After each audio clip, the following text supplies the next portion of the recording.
आपका 9 भारत समाचार में। आइए देखते हैं खबरें विस्तार से। फ्रांस के बाद यूके के कीर स्टारमर ने भारत की स्थायी सदस्यता के लिए समर्थन व्यक्त किया। तेलंगाना में 2 इंजीनियरिंग कॉलेज बसों की टक्कर, 1 की मौत, 10 छात्र घायल। मनी लॉन्ड्रिंग मामले में तेलंगाना के मंत्री पी श्रीनिवास रेड्डी और अन्य ठिकानों पर ईडी की छापेमारी। मूसी नदी विकास, घरों के ध्वस्तीकरण के डर से हैदराबाद के निवासियों का विरोध प्रदर्शन। हैदराबाद के सुदर्शन 35mm थिएटर में बड़े जूनियर एनटीआर कट आउट में आग लगी। Sponsored by Exclusio Decorative Surface, Acrylic, Interior Clads, Nurani Libas, Ready-made, Textiles, Stitching। UK के प्रधानमंत्री कीर स्टारमर ने गुरुवार को 79वें संयुक्त राष्ट्र महासभा सत्र के दौरान संयुक्त राष्ट्र सुरक्षा परिषद यूएनएससी में भारत के स्थायी सदस्यता के लिए अपना समर्थन घोषित किया, जो फ्रांस के राष्ट्रपति इमैनुअल मैक्रों के समान समर्थन के बाद आया। न्यूयॉर्क में संयुक्त राष्ट्र महासभा को संबोधित करते हुए कीर स्टारमर ने कहा, सुरक्षा परिषद को बदलकर एक अधिक प्रतिनिधित्व करने वाला निकाय बनना होगा जो कार्रवाई करने को तैयार हो, राजनीति में फंसकर पंगु ना हो। उन्होंने ये भी कहा, हम सुरक्षा परिषद में स्थायी अफ्रीकी प्रतिनिधित्व देखना चाहते हैं, साथ ही ब्राजील, भारत, जापान और जर्मनी को स्थायी सदस्यता के रूप में शामिल करना चाहते हैं और निर्वाचित सदस्यों के लिए अधिक सीटें होनी चाहिए। भारत संयुक्त राष्ट्र में लंबे समय से सुरक्षा परिषद के सुधारों के लिए सक्रिय रूप से अग्रणी भूमिका निभा रहा है और ये दावा कर रहा है कि वो सुरक्षा परिषद की स्थायी सदस्यता का हकदार है। इमैनुअल मैक्रों ने भी एक पुनर्गठित संयुक्त राष्ट्र सुरक्षा परिषद में भारत की स्थायी सदस्यता के लिए अपना समर्थन व्यक्त किया, साथ ही इस प्रभावशाली यूएन निकाय के विस्तार की वकालत की है। शिगेरू इशिबा ने शुक्रवार को सत्तारूढ़ लिबरल डेमोक्रेटिक पार्टी एलडीपी के नेतृत्व चुनाव में 215 वोट प्राप्त कर जीत हासिल की और वो जापान के अगले प्रधानमंत्री बनने जा रहे हैं। पूर्व रक्षा मंत्री इशिबा ने साने तकाइची को हराया, जिन्होंने 194 वोट हासिल किए। 67 वर्षीय इशिबा इससे पहले भी प्रधानमंत्री पद के करीब आ चुके हैं, खासकर 2012 में जब उन्हें जापान के सबसे लंबे समय तक सेवा देने वाला नेता और राष्ट्रवादी शिंजो आबे से हार का सामना करना पड़ा था, जिनकी बाद में हत्या कर दी गई। एलडीपी के भीतर एक बौद्धिक क्षमता वाले नेता और राष्ट्रीय सुरक्षा नीति के विशेषज्ञ माने जाने वाले इशिबा एक अधिक दृढ़ जापान का समर्थन करते हैं, जो अपनी रक्षा के लिए अमेरिका पर निर्भरता कम करना चाहता है। एलडीपी ने दशकों से लगभग निरंतर रूप से जापान पर शासन किया, जबकि मुख्य विपक्षी पार्टी को शायद ही कभी व्यवहार्य विकल्प के रूप में देखा गया। अमेरिकी अधिकारियों ने पुष्टि की है कि समुद्री सैन्य शक्ति में अमेरिका के बराबर पहुंचने की चीन की कोशिशों को बड़ा झटका लगा, क्योंकि उसकी नई अत्याधुनिक परमाणु पनडुब्बी एक डॉक में डूब गई। ये घटना पिछले मई या जून में वुचांग शिपयार्ड में हुई, जो वुहान के पास स्थित है, वही शहर जहां से कोविड-19 महामारी की शुरुआत मानी जाती है। देश की कम्युनिस्ट सरकार द्वारा इसे छिपाने की कोशिशों के बावजूद सैटेलाइट इमेजरी से ये जानकारी सामने आई है। एक अमेरिकी रक्षा अधिकारी ने रॉयटर्स को बताया है कि ये जो श्रेणी की पनडुब्बी थी, जो चीन की नई पनडुब्बियों में पहली है और अपने एक्स आकार के पिछले हिस्से के कारण अपनी उच्च संचालन क्षमता के लिए जानी जाती है। माना जा रहा है कि ये पनडुब्बी डॉक के पास एक घाट के बगल में थी जब ये डूब गई। अमेरिकी अधिकारियों का कहना है कि उनके पास इस बात का कोई संकेत नहीं है कि चीनी अधिकारियों ने पानी या आसपास के वातावरण की विकिरण के लिए जांच की हो।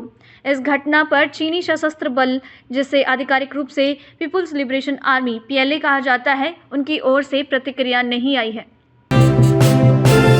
गुरुवार 26 सितंबर 2024 को इजराइल द्वारा बैरूत के दक्षिणी उपनगरों में किए गए हमलों में हिजबुल्लाह के ड्रोन यूनिट के प्रमुख की मौत हो गई। इस हमले की पुष्टि हिजबुल्लाह और इजरायली सेना दोनों ने की है।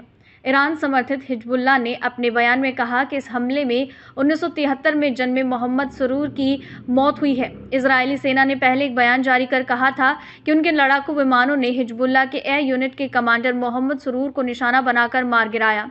ये एक सप्ताह में हिजबुल्लाह के कमांडर्स पर हुआ चौथा हमला था, जो इस समूह के प्रमुख ठिकानों में से एक माने जाने वाले घनी आबादी वाले इलाके में किया गया था। शुक्रवार सुबह तेलंगाना के मेडक जिले में एक मंदिर के पास 2 इंजीनियरिंग कॉलेज की बसों की टक्कर में एक व्यक्ति की मौत हो गई और कई लोग घायल हो गए। ये दुर्घटना सुबह करीब 9 बजे हुई, जब दोनों बसें तेज गति से चल रही थीं। एक चालक की मौके पर मौत हो गई, जबकि दूसरा चालक घायल हो गया। वीवी राजू इंस्टीट्यूट ऑफ टेक्नोलॉजी के 10 छात्र जो बस में सवार थे गंभीर रूप से घायल हुए और आसपास के निवासियों की मदद से उन्हें स्थानीय अस्पताल ले जाया गया। कॉलेज प्रबंधन ने पुष्टि की है कि गंभीर रूप से घायल छात्रों को आगे के इलाज के लिए हैदराबाद स्थानांतरित करने की योजना बनाई जा रही है। शुक्रवार को प्रवर्तन निदेशालय ईडी ने अपनी मनी लॉन्ड्रिंग के मामले के सिलसिले में तेलंगाना के राजस्व मंत्री पी श्रीनिवास रेड्डी और कुछ अन्य लोगों से जुड़े कई ठिकानों पर छापेमारी की। ये मामला कथित तौर पर 100 करोड़ रुपए से ज्यादा की तस्करी रैकेट से जुड़ा है, आधिकारिक सूत्रों ने जानकारी दी है। तेलंगाना में लगभग 5 ठिकानों, जिनमें हैदराबाद भी शामिल है, इन पर तलाशी ली जा रही है। ये मनी लॉन्ड्रिंग मामला राजस्व खुफिया निदेशालय की शिकायत से जुड़ा है, जिसमें रेड्डी के बेटे हर्षा रेड्डी, जो राघव ग्रुप से हैं, उन पर 5 करोड़ रुपए की कीमत की 7 घड़ियां खरीदने का आरोप है। इन भुगतानों का संबंध कथित तौर पर 100 करोड़ रुपए के हवाला और क्रिप्टो करेंसी रैकेट से है और एक व्यक्ति ए नवीन कुमार ईडी की जांच के दायरे में है। पोंगुलेटी श्रीनिवास रेड्डी, जो कांग्रेस नेता है, तेलंगाना सरकार में राजस्व, आवास, सूचना और जनसंपर्क मंत्री हैं।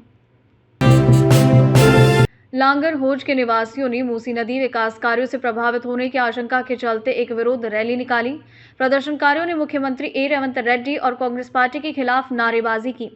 निवासी कांग्रेस सरकार की उस योजना का विरोध कर रहे हैं जिसमें मूसी नदी के किनारे और बफर जोन से लगभग 12,000 घरों को तोड़ने की योजना है।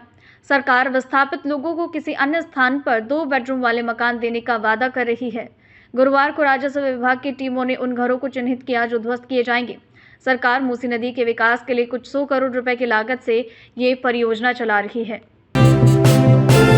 हैदराबाद के सुप्रसिद्ध सुदर्शन 35 mm थिएटर में अभिनेता जूनियर एनटीआर का एक विशाल कटआउट आग की चपेट में आ गया, जिससे शुक्रवार को फैंस और दर्शकों में पैनिक हो गया। हालांकि आग लगने के सटीक कारणों का अभी तक पता नहीं चल पाया, लेकिन ये घटना उस वक्त हुई जब फिल्म देवरा का सुबह का शो रद्द कर दिया गया था। पुलिस इस मामले की सभी संभावित एंगल से जांच कर रही है, जिसमें यह भी शामिल है कि क्या इसे नाराज फैंस द्वारा आग लगाई गई है। स्थानीय पुलिस और दमकल विभाग के अधिकारी तुरंत मौके पर पहुंचे और आग पर काबू पा लिया। किसी भी प्रकार के हताहत की रिपोर्ट नहीं है और नुकसान के स्तर का भी आकलन किया जा रहा है। ये रिपोर्ट किया गया है कि पटाखों ने कटआउट पर लगे माला के बीच आग लगा दी, जिससे ये जलने लगा। इस घटना का वीडियो सोशल मीडिया पर तेजी से वायरल हो गया है। हैदराबाद में प्याज की कीमतों में जबरदस्त बढ़ोतरी हुई है, जिससे निवासियों के बजट पर बड़ा असर पड़ा है। सिर्फ 1 महीने पहले प्याज की कीमत 25 से 30 रुपए प्रति किलोग्राम थी, जो अब बढ़कर लगभग 70 रुपए प्रति किलोग्राम हो गई है। इस नाटकीय बढ़ोतरी ने उपभोक्ताओं के बीच चिंता पैदा कर दी है और कई लोग अपनी खरीदारी के फैसले पर दोबारा विचार कर रहे हैं। तेलंगाना रायतू बाजारों की कीमत सूची के अनुसार प्याज की कीमत वर्तमान में 50 से 60 रुपए प्रति किलोग्राम के बीच है। हालांकि स्थानीय दुकानों में ये 70 रुपए प्रति किलोग्राम से अधिक बेचा जा रहा है, जिससे प्याज कई परिवारों के लिए महंगा हो गया।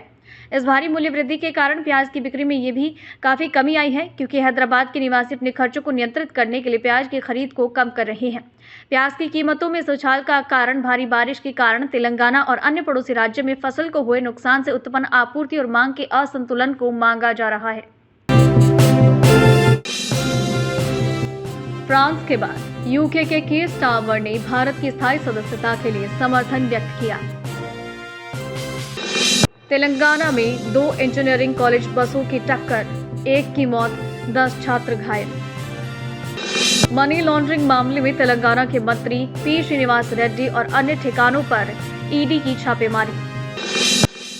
मूसी नदी विकास, घरों के ध्वस्तीकरण के डर से हैदराबाद के निवासियों का विरोध प्रदर्शन। हैदराबाद के सुदर्शन 35 mm थिएटर में बड़े जूनियर एनटीआर कट आउट में आग लगी। Sponsored by Exclusio Decorative Surface, Acrylic, Interior Clads, Nurani Libas, Ready-Made, Textiles, Stitching। अभी के लिए इतना ही। लगातार खबरों के लिए बने रहिए हमारे साथ। नमस्कार।